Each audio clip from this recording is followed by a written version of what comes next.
Hi, I'm Queenie Clem, and welcome to Queenie's Book Talk and Reviews, where I review, recommend, and interview the seasoned and new authors and discuss any and everything literary.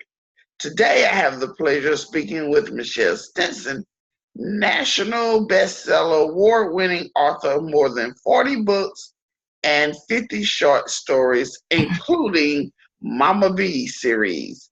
Michelle lives in Dallas and ministers through her writing and speaking. Please welcome to my blog today, author Michelle Stimpson. How are you today? I'm well. Thank you so much, Queenie, for having me. It's my pleasure to be here. All right. Now, I would like for you to tell the readers about Michelle, the author, versus Michelle, the person. So Michelle, the author, and Michelle, the person are actually very similar. I write faith-based fiction. And so a lot of who I am comes out in the things that I write.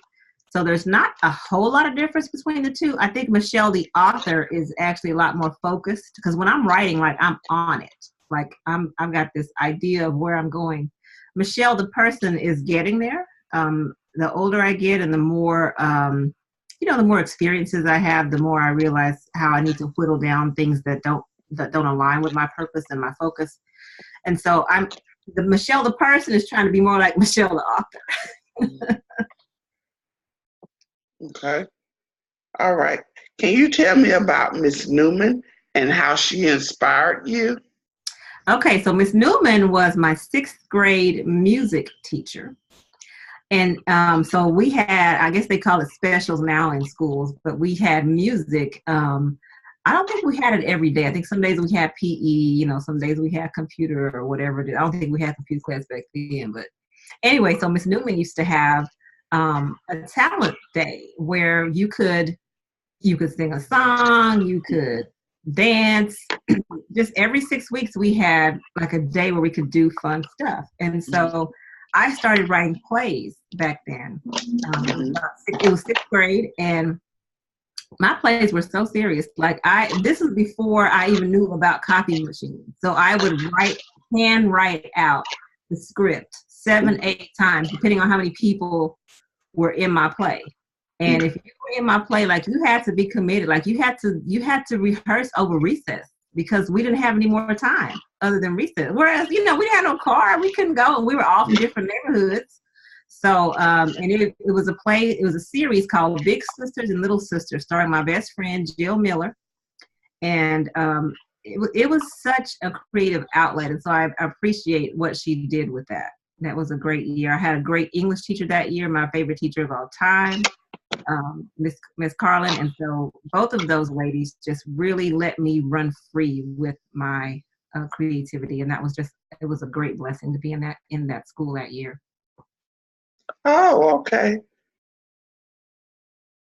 Why was your journal so important in your life?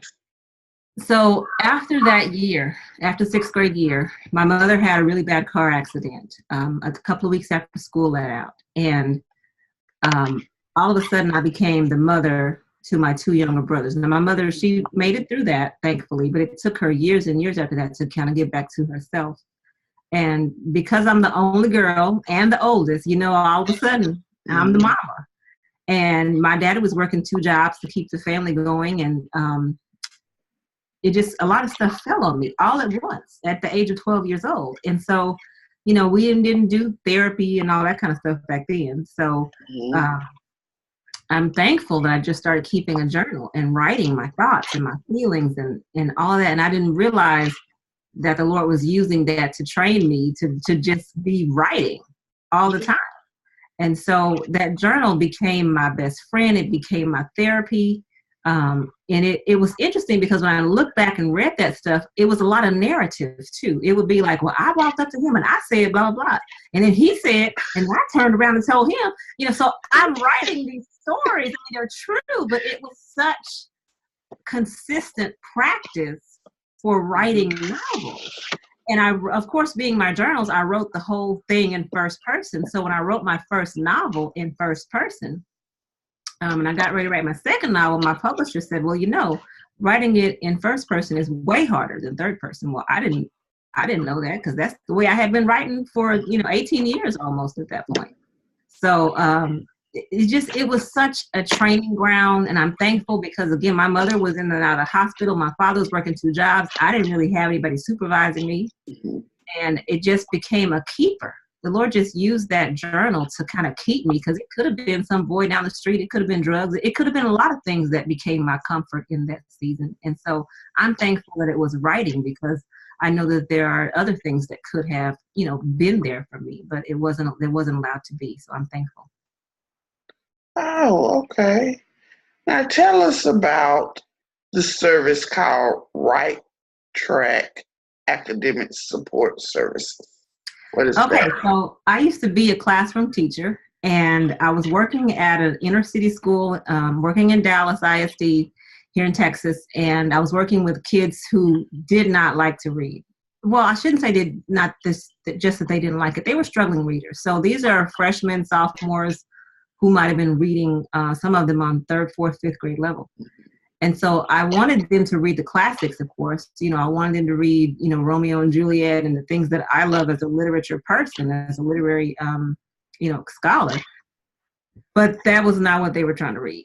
So I started writing short stories that they would read just so they would experience learning and experience the pleasure of reading. I started writing these stories, and Queenie, it just got all over the school building. Like, kids that I didn't even know would come to my portable, like, "Are you the lady writing the stories?" I was like, "Yeah." "Well, can you give me another one?" I was like, "Okay, well, yeah." I mean, I'm not going to tell a child he can't read, right? Mm-hmm. So when I stopped teaching at that school, and it was probably 2000, I want to say, I left my stories there with my colleagues so they could just continue to use them. I had probably about 10 or so by that point, because my kids were just such good encouragers. I wrote those stories before I ever wrote a novel. It was their encouragement that was like, "Miss, you need to write a book. You're so good." They just pumped me up.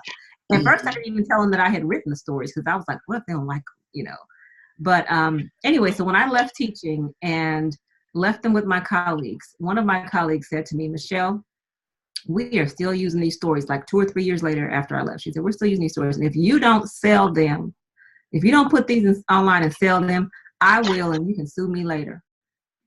And so Oh, I don't want to have to sue my friend. So I ended up putting them online. At first, I was giving them away for free, just so that, because I didn't write them for money. I wrote them to encourage kids. Some of the stuff that they wanted to read and I wanted them to read, it was inappropriate. Even though they were high schoolers and probably doing half the stuff in the books, I didn't want to be the one putting certain things before their eyes as their teacher and as the role model that I'm trying to be for my students. And so that was something very conscious that I did. I wanted them to have, maybe something violent happen, but I didn't want to paint it vividly for my students. And so that's something that actually trained me to write Christian fiction, because the same themes happen to characters, but you don't want to, as a Christian author, I don't want to bring things before my reader that they might be struggling with and cause them to have a stumbling block, because I want to cuss somebody out in the book, not that I even want to. So that was the beginning of Right Track Academic Support Services. After I was giving away for free, somebody hacked into my email list, because I was collecting people's email addresses so that I could say, "Hey, I got another free story out." Somebody hacked into it, started sending out all these nasty emails in my name. You know how they hack in. So then I had to get something more secure, and that caused me to have to incur a fee. And then I had to start charging for the stories. And that was really the beginning of me getting paid as a writer, Right Track Academic Support Services. And that website, wegottaread.com, still exists. Some of those stories are old, but when I tell you people subscribe to that website every year, I'm like, well, carry on. I mean, it's in the black, so I just keep it up, oh, wow, interesting. Thank So, you. next question: what is urban Christian fiction? And see, that's a question that I don't know that I have the answer to, because, urban is such coded language for Yes. for inner city, it's basically Black or African American, but it can also mean other things to other people. So I always thought of urban Christian fiction as the line of books, with Carl Weber. I don't know that I ever thought of it as a genre in and of itself. I don't know. It's kind of a weird thing that I have going on in my head with it. What are your thoughts about it? I have seen it. That's why I'm asking you. Mm-hmm. I have seen it like a section in a bookstore or a section online, and it says urban Christian fiction. I was like, and what is that? Yeah, urban is. It wasn't any authors that I recognize or that I deal with as far as Christian fiction. It was like one word name authors that I never heard of. Did you read the content? No. Look at your face. I don't really want that in my spirit. So okay. So here's the thing. I think that there probably ought to be a genre called like church fiction, where it takes place in a church, or maybe a pastor is the main character, or or maybe at the last page somebody gets saved at the Big Mama funeral. I don't know. But all kinds of other stuff that's not falling under what you would want to write necessarily as a Christian author. I can't say what other people want to do, but what I would want to write as a Christian author. Like I said, not leading my reader into situations that might glorify or take them back to a place where they're trying to get away from in Christ. So I just think that there needs to be that clarification that there is church fiction, but then there's also God glorifying, Christ glorifying fiction. But I find it interesting though that my Caucasian friends who write Christian fiction, even though I don't write what they write and they don't write what I write, there's still a different level of what I would call realism even in my own fiction. So like when Christian fiction kind of first came out in the traditional, I shouldn't say traditional because it wasn't a tradition, in the more mainstream publishers, evangelical publishers, white publishers, there were certain things that they wouldn't allow. Things like they didn't want the divorce to be discussed. They didn't want a female to be preaching in any way. They didn't want a dog to die. They didn't want a child to die. They didn't want anything that couldn't be explained in this neat package with the scriptures. Well, that's not life. So I think some of us kind of create this other genre. There's Michelle Sutton, who is not African-American, but she wanted to write real stuff, like a character was assaulted. And good Christian girls, I guess, don't get assaulted, in traditional Christian literature. So it's kind of interesting that maybe there's been that break in maybe Black Christian literature because, we've done some things differently than mainstream Christian literature. Okay. How do you go from education consultant to author? Well, I never actually left the field of education. So actually, I'm in one of my coworkers' offices right now. She has all her little stuff up, schoolhouse and all kinds of stuff back here. So when I left the classroom in 2008, maybe 2006, somewhere around there. Well, I left a couple times. I left to get my master's degree, and I left again to start writing.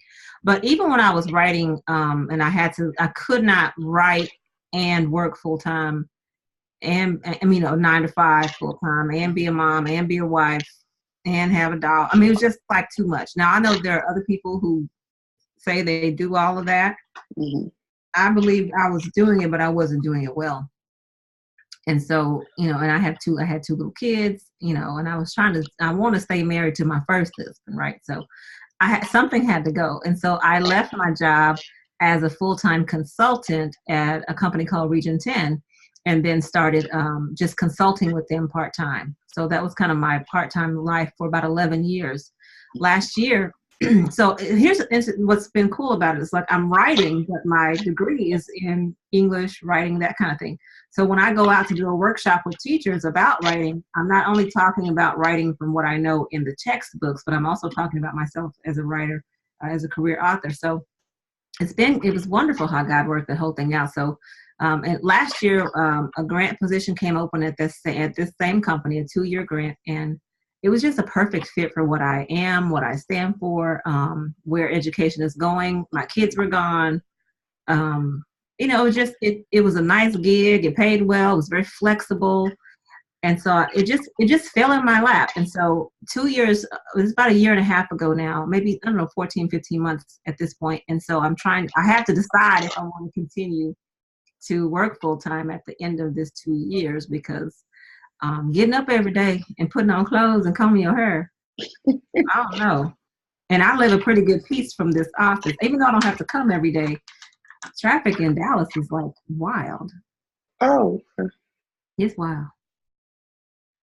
All right, let's talk about Mama B. Who is Mama B? Mm-hmm. Okay, I'm trying to drink my water, y'all. I'm trying to get my. I see. I'm taking big gulps. I'm late. It's already like 6 o'clock my time, 6:30, and I'm not even halfway done with this thing.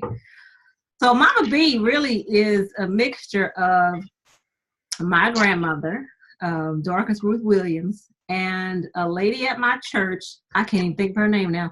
The church I used to go to, just a stylish senior citizen. Like, you just always saw her. She just looked good. And a lady that I know, Jenny Bavona, who is also a fellow author. And so as I think about those ladies and the sweet things that they have said to me, and they don't have to say a whole lot to me, but they have sat me down. I mean, the two of them at least have sat me down and had some conversations, but always encouraging, just sweet people. And they're not perfect people. I mean, every now and then they'll say something and I'll be like, did she just say that? But they're just sweet people. And I love senior citizens. I do not know what it is about me and older people, but I have always been the baby of pretty much every group I've ever been in. And so I just admire people who have more wisdom, with age and with time and with experience and walking with the Lord. So she was just a natural character for me to write. And I want to be like her, because she wants to be like Jesus when she grew up. Mm-hmm. Mm-hmm. All right. What is your purpose in writing books? Well, I always say to myself when I'm getting ready to write a book, I ask, where's Jesus? Because I want to know where he is in that book. I want to glorify Christ. But in the grand scheme of things, I was talking to Tiffany Warren about this. What I really want to happen with my books is after the rapture, and people are burning books because there's the Bible. You can't read the Bible. You can't read a lot of stuff because they're banned at this point. I want my books to be able to be read kind of undercover. Like, you can still get a piece of Jesus if you just read this book. If you read this book, you'll be able to get a glimpse of who he is. Just read it. I know you're not supposed to be reading Bibles, but you can still read this fiction. I just want that. I want Jesus to be in that book. I want it to be smuggled in the future, because I just know that there are a lot of people who won't read a Bible, but they will read a novel. And that's one of the things that I want to be able to do. I want the gospel. I want it to lead them back to the Bible, lead them back to the Word, because that's what we do in the kingdom. We edify one another and we support the kingdom. Oh, wow. Okay, what has been your most accomplished goal? As a writer, as a person, as a writer. As a writer. That's a hard one, Queenie, because I've got, like, I would say this. Well, what makes it hard is probably a very big accomplishment. Having 40, I think I'm up to 50 books at this point. Mm-hmm. The sheer number of books, and not all of them are full-length novels. I think I've stopped writing novels almost because I've gotten lazy in these past 5 or 6 years. Plus, I've been co-authoring, and that made me double lazy. But it's not just lazy, not lazy, but I like the collaboration of it all. Mm-hmm. And I like not having to write the whole book by yourself, especially not, when I have a job now, especially. But just the sheer number of books. When I wrote my first novel, Boaz Brown, I didn't know I was going to be writing another book. I thought I had one good book in me, and that was going to be it. And not that I didn't want to write anything else, but I was like, well, that's what you do. You write a book. It never dawned on me that I was going to write this many books. actually, matter of fact, when my publisher called me about a year after Boaz Brown had come out, and she said, "Are you ready to write the next book?" I was like, "Oh, I'm writing another book." She's like, "Well, yeah." I was like, "Oh, I didn't know." So it just all kind of worked out, but I never would have guessed that I would have written this many books. Oh, wow. Okay, now this is the good part. I'm going Okay, to I'm ask you ready. some different favorites. Okay, do I have Fun to go fast? favorites. Do I have to Now, do this we got to fast? do fast Okay. now. Okay. Okay, the first one will be your favorite song. Oh my goodness. I'm gonna say I listen to this every day, so I'm gonna say it. I Need Thee. Bishop Paul Morton. Oh, His okay, version of I Need Thee. yes. Favorite snack or drink while writing. I try not to eat while I'm writing, so I'm gonna just go with the water right now. Okay. Here's what I eat. I eat when I procrastinate before I write. I don't actually eat while I'm writing. The eating takes place while I'm procrastinating. Okay. Favorite scripture. Oh, that's another hard one, but I'm going to say Colossians 3:3. For you died, your life is now hidden with Christ in God. Okay. Favorite memory as a child. Christmas. All the Christmases. Just waking up early, running in there. I used to be so upset because my mom would be like, let's comb your hair. What do we need to comb my hair for? We need to brush our teeth. Like, why are we doing all these things before we open a gift? So, yeah, just the excitement before Christmas morning. Okay, your favorite book you wrote and why? Oh, now I can't. I don't know what my favorite. I mean, when you have 50 books, it's hard to say which one is your favorite. Probably my favorite series is Mama B. Okay. She's probably my favorite character, but Mama B has like 8 books, so I'm gonna have to go with that one. Okay. And last favorite, your favorite character in one of your books and why? Oh yeah, that's Mama B because I love her because she challenges me as a writer. And it's a first person book, and writing first person is hard because again, you can only be in one person's mind at all times in the book. So you can't say, meanwhile back at the farm, he saw this other woman. Well, no, you can't go back to the farm. You can only tell this story from one person's point of view, and that makes it hard. So you really have to get to know that character to do that well. Mm-hmm. And I think that's why I enjoy her and love her so much, because I've spent so much time in her mind. Okay. Okay, I have 2 more questions. All right, I'm ready. Any upcoming book events? I know it's the end of the year, but do you have anything planned for next year, early next year?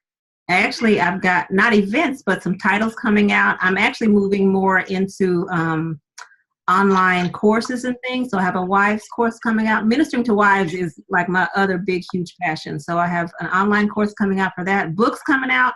Got the second book of the Magnolia Garden series coming out with Cassandra McLaughlin. She and I just sent that back to the editor, I think, last night.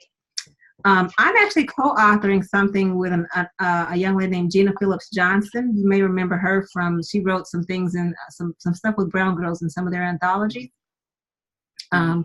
Michelle Lindell Rice and I have to finish up something that we started in the summer. We're both educators, so we said maybe over Christmas break we can get it done. So I have like 3 irons in the fire with writing, and I have a couple of writing workshops coming up for local authors here in the area in Dallas. So it's going to be an interesting winter, an interesting first of the year, because I've got 3 books coming out like over the next 4 or 5 months.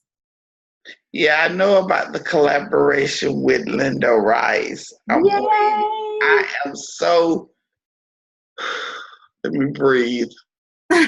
Y'all, you and her are my favorite 2 authors. Oh, that's and exciting. To have this book, I am like, yes!